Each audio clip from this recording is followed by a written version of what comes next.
Shalom jemaat yang dikasihi Tuhan. Apa kabar Anda semua hari ini? Senang sekali kita bisa ketemu lagi walaupun lewat online, tetapi saya percaya ibadah hari ini diberkati oleh Tuhan. Amin. Sekarang kita mau masuk ke dalam firman Tuhan dan hari ini kita punya tema tentang memberi di dalam pekerjaan misi. Dan firman Tuhan hari ini akan saya beri judul lebih dari sekedar memberi. Saudara-saudara, ada nggak di sini Anda yang sering memberi untuk misi atau kemanusiaan atau apapun? Ada? Oke, puji Tuhan. Tetapi yang kita lihat hari ini kenapa judulnya lebih dari sekedar memberi, karena kita mau lihat apakah pemberian kita itu sekedar pemberian atau kita benar-benar memikirkan misi itu sebagai satu hal yang penting dalam hidup kita. Kita mau bahas dari Paulus ketika dia nulis surat untuk jemaat di Filipi. Dan ini menarik gini, karena Paulus pada waktu itu ada di Roma dan dipercaya Paulus pada waktu itu sedang dipenjara, tetapi penjaranya bukan penjara yang benar-benar berbentuk penjara, tetapi menjadi tahanan rumah. Dia nggak boleh keluar dari kota Roma, tetapi dia ada di sebuah rumah beserta dengan orang-orang yang mendampingi atau melayani dia. Dan di tengah eh, keterbatasan dia tidak bisa pergi ke jemaat-jemaat yang telah dia dirikan seperti di Makedonia dan Filipi, jemaat Filipi memberikan bantuan kepada Paulus. Dan bantuan ini benar-benar masuk ke dalam perasaan hatinya Paulus dan Paulus membalasnya dengan sebuah surat yang tertulis dalam Filipi pasal yang keempat. Jadi hari ini kita akan belajar banyak dari Filipi pasal 4. Paulus menulis surat ini dalam kondisi terbatas karena dia nggak bisa pergi-pergi yang terlalu jauh, juga mungkin kebutuhan hidupnya terbatas, dia nggak bisa bekerja lagi sebagai pembuat tenda, dan dia juga nggak tahu, dia sedang menanti kaisar itu mau apakan hidup dia. Jadi dia sedang menanti penghakiman yang akan dia hadapin. Dan di dalam keterbatasan ini Paulus menulis surat karena dia sangat berterima kasih atas apa yang diberikan oleh jemaat yang ada di Filipi. Nah, makanya hari ini kita mau belajar bahwa memberi untuk misi itu bukan sekedar donasi yang pertama, tetapi memberi untuk misi adalah tentang relasi. Kita baca di dalam Filipi 4 ayat yang ke-10 dikatakan, "Aku sangat bersukacita dalam Tuhan bahwa akhirnya pikiranmu dan perasaanmu bertumbuh kembali untuk aku. Memang selalu ada perhatianmu, tetapi tidak ada kesempatan bagimu." Lalu di ayat 14, "Namun baik juga perbuatanmu bahwa kamu telah mengambil bagian di dalam kesusahanku." Dan ini menarik. Kalau kita baca pelan-pelan di ayat yang ke-10 dikatakan Paulus itu bersuka cita di dalam Tuhan. Kenapa? Karena mereka telah mengirimkan sesuatu kepadanya. Dan Paulus meng-highlight bukan karena bendanya atau bukan karena jumlah nominalnya yang mereka kirim, tetapi Paulus merasa bersyukur sebab kehidupan dia, pelayanan dia ada di dalam pemikiran, ada di dalam doa jemaat-jemaat yang ada di Filipi. Dan Paulus menyatakan bahwa memang jemaat Filipi itu selalu memperhatikan dia. Dia merasa kehangatan waktu dia masih berada di Filipi, bagaimana jemaat itu benar-benar support sama pelayanannya Paulus. Tetapi Paulus nyatakan memang tidak ada kesempatan mereka untuk bisa bertemu. Nah, tetapi di ayat 14 memang di sini yang menarik. Kalau kita baca dikatakan, "Baik juga perbuatanmu bahwa kamu telah mengambil bagian di dalam kesusahanku." Nah, apa artinya mengambil bagian di dalam kesusahanku? Kata mengambil bagian di sini berasal dari kata Yunani yang ada unsur koinoneo atau koinonia, atau yang kita ingat sekarang ada kata persekutuan. Dan kita tahu bahwa persekutuan orang percaya di zaman itu seringkali di kitab Perjanjian Baru, di surat-suratnya atau di kitab Injil pakai kata persekutuan, koinoneo, koinonia. Seperti di Kisah Para Rasul pun ketika jemaat menjadi satu gereja dinyatakan koinonia. Nah, artinya di sini mengambil bagian dalam kesusahanku artinya Paulus melihat bahwa pemberian mereka itu lebih daripada donasi, melainkan persekutuan kasih dan adanya kemitraan secara rohani. So hari ini bagi kita semua yang belum terlibat di dalam misi, ayo terlibat menabur di ladang misi. Karena menabur di ladang misi itu luar biasa impact-nya. Tetapi bagi Anda yang sudah ambil bagian menabur di ladang misi, jangan cuma kirim duit, jangan cuma transfer, jangan cuma masukin uang ke amplop, tetapi kita harus tahu kemana uang ini digunakan dan untuk siapa. Kalau bisa doakan orangnya, kalau bisa mungkin Anda tulis surat, atau bahkan kalau bisa adakan kunjungan visitasi ke tempat di mana kita menabur di ladang misi tersebut. Karena memberi bagi misi adalah bentuk kasih yang nyata dan kita mungkin nggak bisa selalu ke sana karena ada pekerjaan, ada keluarga, ada tanggung jawab yang Tuhan berikan di tangan kita sehingga kita nggak bisa tinggalkan. Tetapi lewat kita ambil bagian dalam menabur di dalam misi, kita mendukung pekerjaan misi itu menjadi lebih baik. Kita tidak memberi saja, tetapi ada persekutuan dalam kesusahan. Memberi bagi misi itu bukan hanya donasi, tetapi relasi. Karena di dalam memberi, kita bersekutu dengan Tuhan yang mengasihi dunia.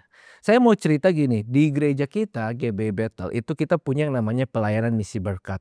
Dan pelayanan misi berkat adalah pelayanan misi yang dilakukan secara bersama-sama oleh GBI Bethel yang ada di semua cabang. Jadi di Tasikmalaya, di Bandung, di Bekasi, di Jakarta, semua jemaat bisa menabur di ladang pelayanan misi berkat ini. Dan pelayanan misi berkat ini menyalurkan ke banyak tempat. Salah satunya adalah STT Karisma, sekolah SD Bethel yang ada di Tasikmalaya, dan juga pos-pos PI dan juga gereja-gereja yang tergabung di dalam Bethel Family.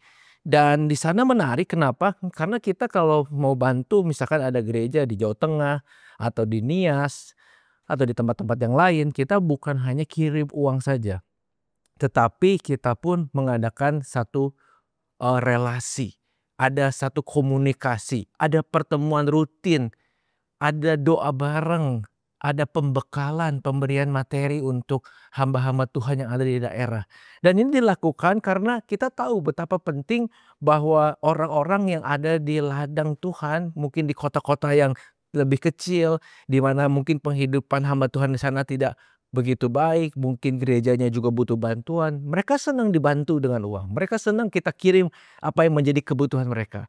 Tetapi mereka juga lebih bersukacita ketika terjalin relasi yang intim, ketika terjadi persekutuan yang intim. Makanya dibentuklah Bethel Family agar hamba-hamba Tuhan yang ada di daerah itu tidak merasa berjalan sendirian, tidak merasa melayani Tuhan itu tidak ada support, tetapi kita mau menjadi perpanjangan tangan Tuhan, menyalurkan berkat-berkat yang jemaat sudah tabur kepada mereka. Tetapi selain menyalurkan berkat, kita pun menjalin relasi persekutuan yang intim. Sehingga seperti Paulus bilang bahwa kamu bukan hanya memberikan barang yang yang dia hargai, tetapi bersekutu di dalam kesusahanku.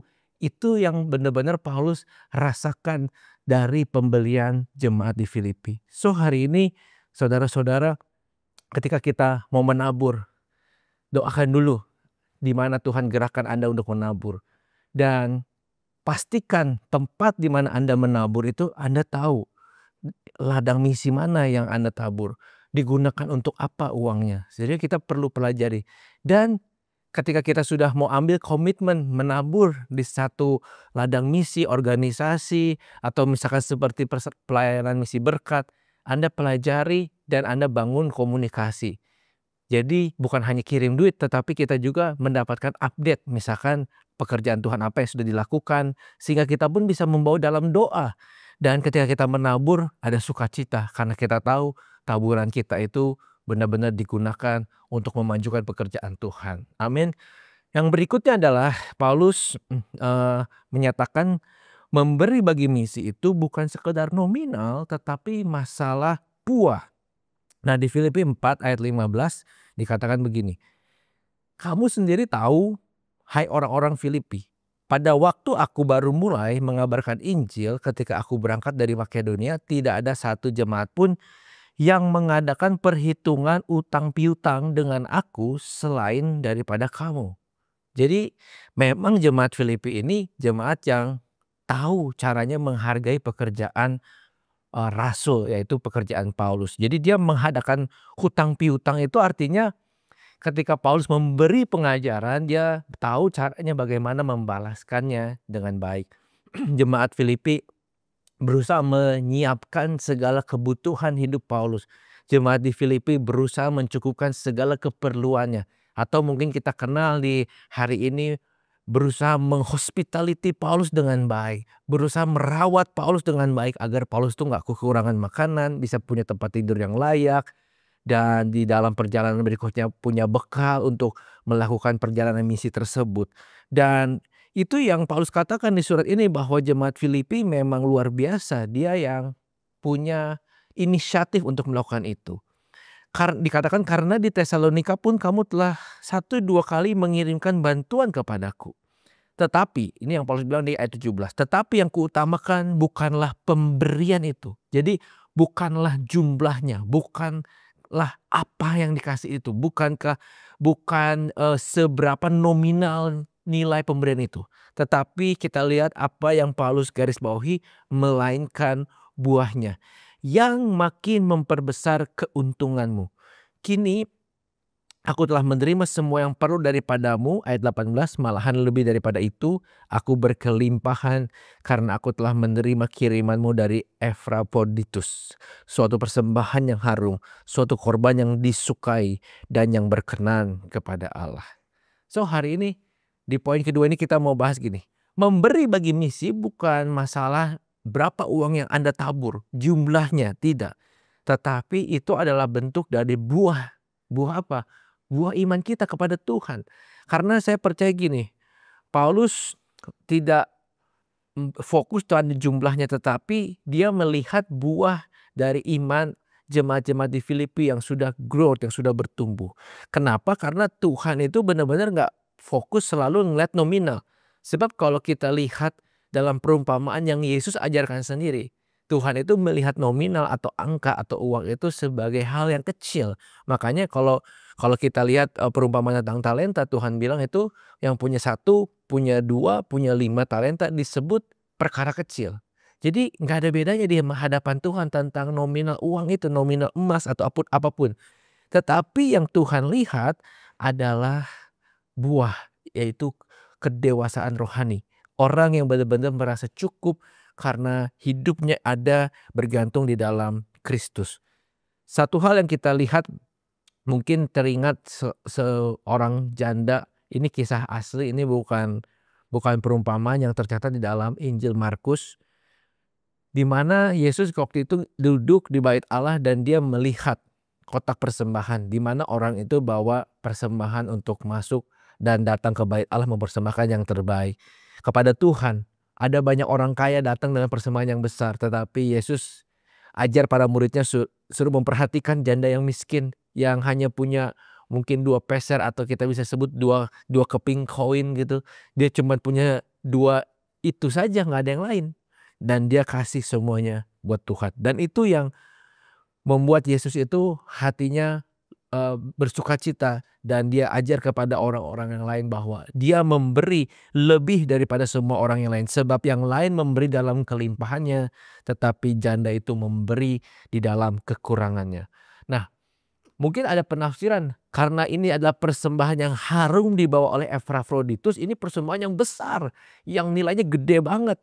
Tetapi kalau kita lihat dari catatan Paulus di tempat yang lain, kita bisa melihat bahwa menurut 2 Korintus 8 misalnya, kemungkinan jemaat Makedonia dan Filipi bukan jemaat yang besar, satu itu. Dan ada kemungkinan juga jemaat Filipi juga tidak hidup di dalam penuh kelimpahan, tetapi mereka hidup juga pas-pasan. Tetapi justru dalam kesederhanaan hidup mereka itu, mereka tetap memperhatikan pekerjaan para rasul. Mereka tetap mensupport pelayanan Paulus kemanapun Paulus pergi. Jadi artinya mereka mungkin miskin secara dunia, tetapi kaya dalam kemurahan hati. Mereka ada di orang-orang yang generous, dan generosity mereka itu benar-benar kena ke Paulus, dan Paulus melihat ini sebagai buah dari iman mereka. So hari ini Tuhan melihat setiap pemberian kita, dan kalau kita lakukan pemberian kita dengan iman dan sukacita, Tuhan akan disenangkan. Kita jangan malu kalau bisa ngasih sedikit, karena Tuhan tuh nggak lihat jumlahnya. Tetapi yang harus kita malu adalah kalau kita punya banyak tetapi kita nggak mau kasih buat Tuhan, itu harus kita malu. Sebab kalau kita bilang hidup kita milik Tuhan, tetapi uang itu milik saya, nah ini ada yang salah di dalam konsep berpikir kita sebagai orang percaya. Kalau kita bilang hidup kita sepenuhnya milik Tuhan, harusnya kita juga berani bilang, apa yang aku punya juga sepenuhnya milik Tuhan. Biarkan Tuhan itu memberikan satu pengarahan jika ada impresi kita harus memberi kemana. Mari kita ikuti apa yang Tuhan mau. Saya mau ceritakan satu kisah nyata yang luar biasa. Ada seorang jemaat yang sangat sederhana di salah satu cabang GB Bethel. Dia berdagang kecil-kecilan, berdagang makanan-makanan ringan, snack kecil-kecilan. Dia suka menjajakan dagangannya dari satu toko ke toko, dititipkan. Lalu mungkin kalau ada kegiatan gereja juga suka ikut buka dagangannya untuk bisa dijual juga kepada orang-orang yang hadir ke gereja. Dan yang menarik adalah gini, ketika kita sedang rapat ya untuk misi gitu, kita udah tahu gitu kira-kira siapa aja donatur tetap. Karena biasanya suka ada donatur tetap yang setiap bulan itu menabur di pelayanan misi berkat. Dia bilang untuk sekolah, untuk teologi, untuk STT, untuk sekolah di daerah, untuk hamba-hamba Tuhan di daerah. Dan yang membuat tim terkejut adalah kita melihat orang yang tidak kita pikir itu menjadi donatur tetap, ternyata donatur tetap. Yaitu salah satu jemaat yang tadi berjualan makanan kecil tadi. Untungnya nggak seberapa, dia bukan yang punya toko besar, punya cabang, enggak. Dia pedagang sederhana yang berdagang, menitipkan barang-barang dagangannya di beberapa toko, dan saya rasa pendapatannya pun tidak yang fantastis. Tetapi yang luar biasa, dia tidak pernah kelewat untuk mentransfer di ladang misi, yaitu di pelayanan misi berkat. Dia transfer setiap bulan. Nominalnya kita bisa bilang nggak terlalu besar, tetapi kita bisa melihat kedewasaan rohaninya. Bahwa di tengah keterbatasannya, di tengah situasi yang mungkin nggak seperti orang-orang yang lain, tetapi dia masih memikirkan pekerjaan Tuhan di daerah-daerah. Dan dia selalu kasih notes di bawahnya untuk hamba Tuhan di daerah. Ini luar biasa. So hari ini apakah kita yang diberkati oleh Tuhan, semua jemaat-jemaat yang melihat ini, yang telah diberikan kelimpahan oleh Tuhan, apa yang sudah kita tabur? Bukan masalah nominalnya, tetapi ada nggak rasa syukur kita, give thanks kita sama Tuhan, iman kita kepada Tuhan yang begitu luar biasa, sehingga saya percaya kalau Tuhan itu mengaruniakan banyak di tangan kita, pasti kita akan pergunakan itu untuk memuliakan nama Tuhan. So yang ketiga, apa yang Paulus mau ajarin sama kita?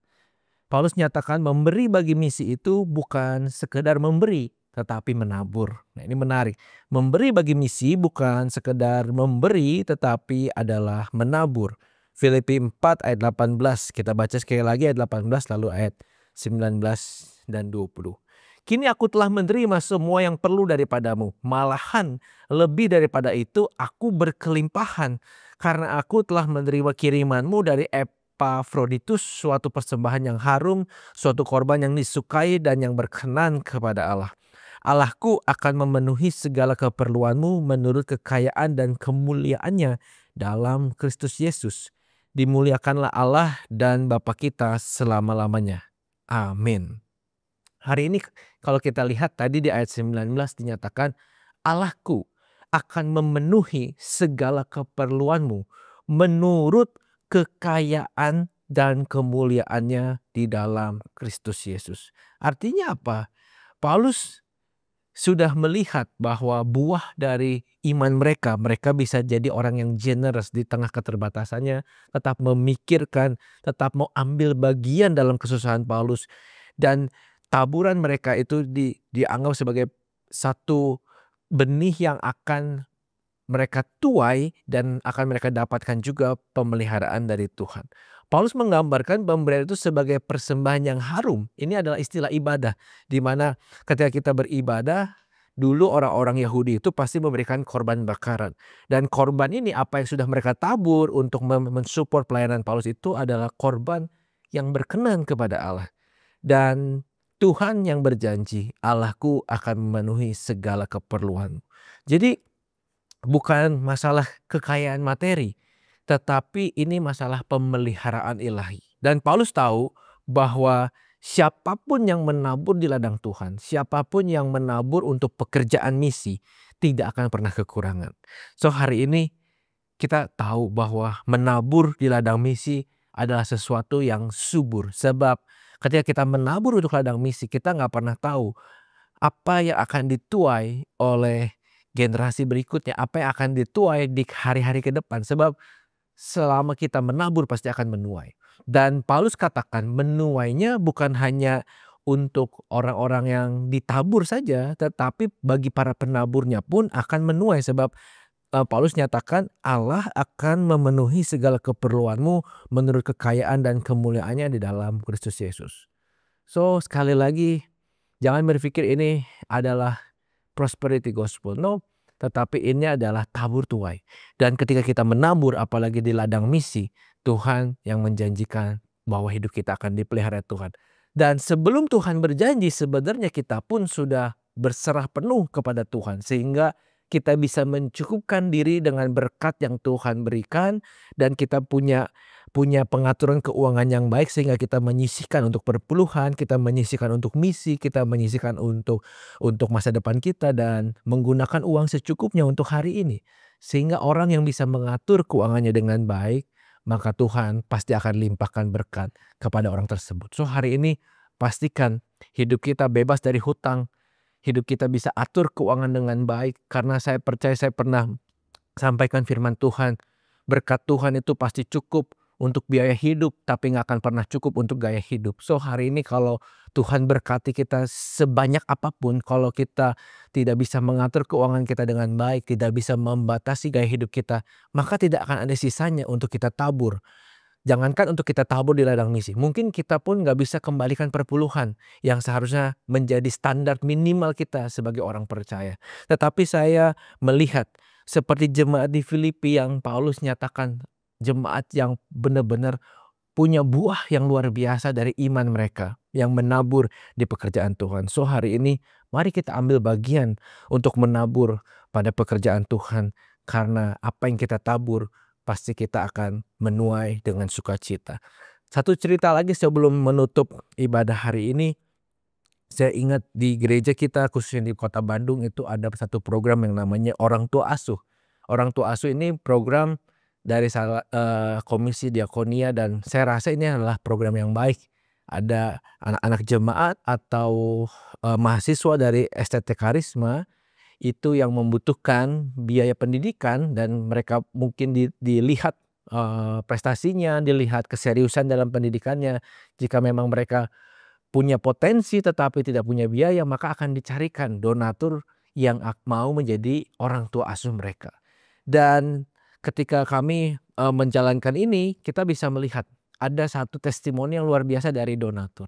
Karena biasanya seperti biasa tadi, seperti poin pertama, bukan hanya donatur itu kirim duit, tetapi ada relasi yang dibangun, ada persekutuan yang dibangun, ada dibentuk satu kebersamaan, makan bersama atau mungkin main bersama, lalu ada pembinaan rohani yang diberikan, ada laporan-laporan yang diberikan, misalnya anaknya berprestasi dikabarin ke donaturnya, atau ada surat yang misalkan ucapan terima kasih dari anak asuh kepada orang tua asuhnya, atau mungkin orang tua asuhnya mau kasih sesuatu yang spesial di hari ulang tahun anak asuhnya. Jadi hubungannya tuh bukan sekedar kasih duit terus selesai, enggak, tapi dibangun persekutuan. Nah, kalau kita lihat taburannya tuh apa yang mereka bisa tuai, ada testimoni yang luar biasa dari salah satu orang tua asuh, dia bersyukur karena ada program ini. Kenapa? Karena dia punya beban, ingin menyekolahkan anak yang punya potensi. Dan dia tadinya nggak tahu mau ditabur di mana. Memang banyak organisasi-organisasi di luar, tapi dia melihat belum bisa mungkin percaya ini dikelolanya kemana. Tetapi karena ini dalam satu gereja dan anaknya bisa ketemu, bisa lihat, bisa diwawancarai juga bahkan, sehingga dia pilih program ini dan akhirnya menjadi orang tua asuh salah satu mahasiswa Karisma.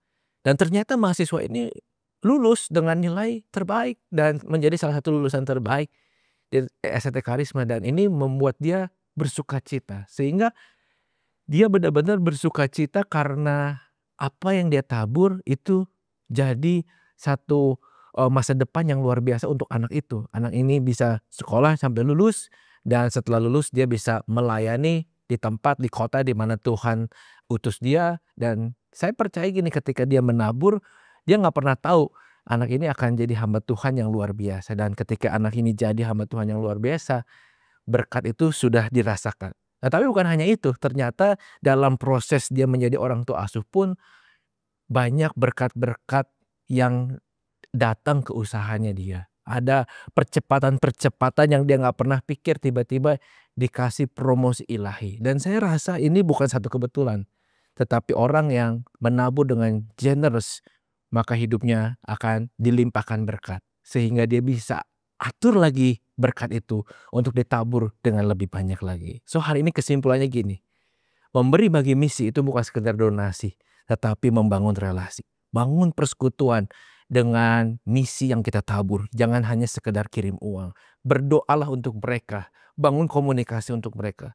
Lalu memberi untuk misi itu bukan masalah nominalnya, tetapi ini buah dari iman. Kemurahan hati kita, salah satu dari buah roh. Dan yang ketiga, memberi untuk misi itu bukan sekedar memberi, tetapi ini menabur. Dan ketika kita menabur di ladang misi, saya percaya akan banyak jiwa-jiwa yang diselamatkan. Tetapi di satu sisi pun Tuhan akan pelihara hidup kita, tidak akan kekurangan. So hari ini percayalah, apa yang kita tanam hari ini mungkin tampaknya kecil, apa yang kita tabur nggak kelihatan kapan kita akan tuai, tapi di tangan Tuhan setiap benih kasih yang kita tabur dapat menjadi ladang panen yang besar, yaitu jiwa-jiwa yang dimenangkan untuk kemuliaan nama Tuhan. So hari ini saya mendorong untuk setiap jemaat ambil bagian dalam ladang misi. Mungkin yang di jemaat GBI Bethel bisa ikut mendukung pelayanan misi berkat, orang tua asuh, dan program-program yang lain. Mungkin Anda yang tidak berjemaat di GBI Bethel bisa mencari organisasi yang Anda percaya, mencari gereja, program misi yang Anda percaya, Anda pelajari, sehingga Anda bukan hanya asal transfer duit, tetapi Anda benar-benar mendoakan pekerjaan Tuhan di sana. Bersekutu dalam kesusahan orang-orang yang ada menjadi ujung tombak di dalam misi Tuhan. Kalau kita semua melakukan ini bersama-sama, saya percaya bahwa setiap pekerjaan misi tidak akan pernah kekurangan supply. Amin. Siapa yang mau ikut menabur di ladang Tuhan? Yes. Pasti Anda pun diberkati oleh Tuhan. Mari kita berdoa menutup firman Tuhan hari ini. Tuhan, terima kasih buat firman-Mu hari ini. Kami merasa diberkati oleh surat Paulus kepada jemaat di Filipi yang murah hati. Kami tahu Tuhan, Engkau telah melimpahkan segala berkat yang kami bisa nikmati hari-hari ini. Ya Tuhan, ajar kami untuk menjadi pengelola berkat yang baik, sehingga kami punya satu pos, punya satu kerinduan untuk menabur di ladang misinya Tuhan. Kami percaya Tuhan, ketika kami ambil bagian, kami mau Tuhan, sehingga kerajaan Allah semakin diperluas, sehingga banyak jiwa-jiwa pun yang dimenangkan. Jika kami hari ini sudah menjadi donatur tetap, atau kami udah sering menabur di ladang misi, kami mau Tuhan, hari ini kami meningkatkan lagi. Kami bukan hanya mau kirim uang, tetapi kami juga mau bersekutu, ambil bagian dalam kesusahan mereka, berdoa, mendoakan, berkomunikasi dengan organisasi tempat misi atau lokasi di mana kami menabur Tuhan. Sehingga kami bisa melihat buah dari taburan kami secara langsung Tuhan. Biarkan Tuhan Engkau terus berikan kemurahan hati kepada setiap jemaat-Mu yang mendengar firman Tuhan hari ini, karena kami tahu bahwa Tuhan sudah bermurah hati pada hidup kami, mengampuni kami, memberkati kami dengan luar biasa. Mampukan kami mengelola berkat ini agar kami hidup bisa jadi berkat bagi banyak orang dan memuliakan nama Tuhan. Terima kasih Tuhan buat firman-Mu pada hari ini. Meteraikan di dalam hati kami agar kami dapat menjadi pelaku-pelaku firman. Di dalam nama Tuhan Yesus kami berdoa. Haleluya. Amin.